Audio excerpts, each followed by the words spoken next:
Next up, we have Thomas Jane's 2004 movie, The Punisher. Now, I'm not going to be counting the YouTube short called Dirty Laundry with Thomas Jane in it, purely because it's literally called the Bootleg Universe, and it isn't canon. I still recommend watching it if you got a spare 10 minutes, but Punisher takes way too long to decide to start punishing, so even if I was to look at it, I wouldn't be rating it high either.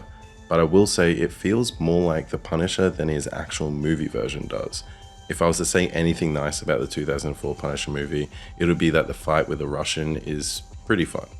Sure, Thomas Jane seems sassy, having a couple moments in the fight where he literally cocks an eyebrow at the Russian, and his fighting style is not as cold or brutal as a Punisher we would like, but it's a fun scene nonetheless. My criticisms of this piece seem to take a page out of Lundgren's book. They change the origin again. Frank is a detective, and the mob organize a hit on his whole family. And by whole family, I mean parents, cousins, kids, everyone. It's almost cartoonish. And from there, it's another revenge film. That's why this doesn't work, because in the comics, Castle's motivations come from a random senseless act of mob violence. This reinforced his war on crime as an ideology, not just personal revenge. Frank Castle's war on crime should feel universal, not personal. Well, as not personal as killing someone's family can be, because there's two elements at play here that seem to have been switched around. The act of Frank's family being shot down is meant to feel like a personal loss to the character, committed by an indifferent system of crime and corruption. This scene had a massacre the levels of the Uchiha clan and was also a personal grudge against Frank.